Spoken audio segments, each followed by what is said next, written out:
Today we're going to continue our journey of factoring. So when we are working with factoring, there are a few questions we always want to ask ourselves. The first thing is, do we have a GCF? If we have a GCF, we always want to work on factoring that out first.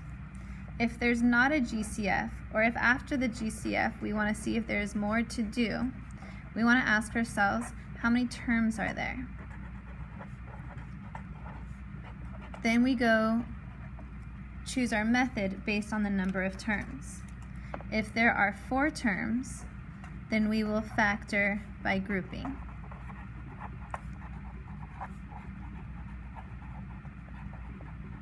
If there are 2 terms, then we want to see if we can factor using a difference of squares. Now, if these methods don't work, and we've already taken care of the GCF, then we probably have a prime polynomial. The last thing we're going to look at is if we have 3 terms. And the method I'm going to walk you through is using the area model, just like we did with our multiplying. So we're going to go back to that box that we were doing before.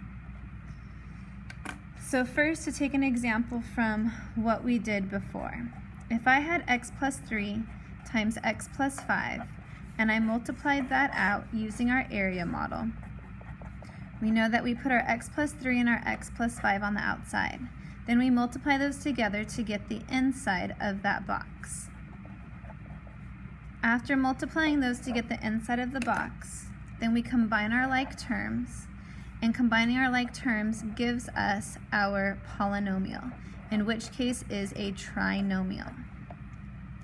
Now we're going to work on factoring a trinomial, which means we're going to be going in the reverse of this process.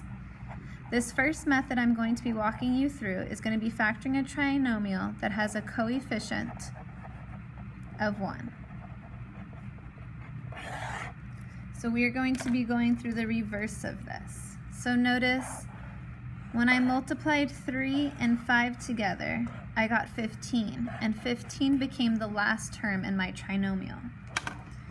When I added these common or these like terms together, that gave me the middle term of my trinomial.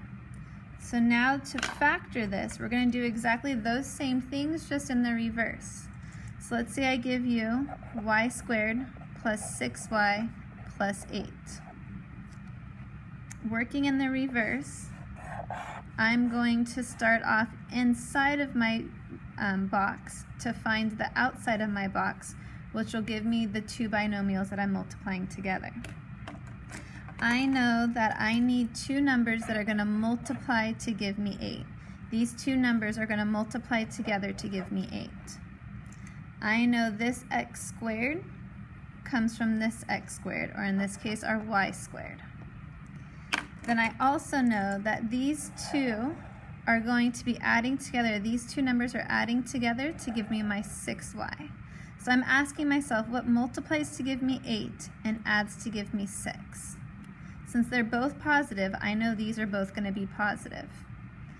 Multiplies to give me 8, adds to give me 6 would be 4 and 2.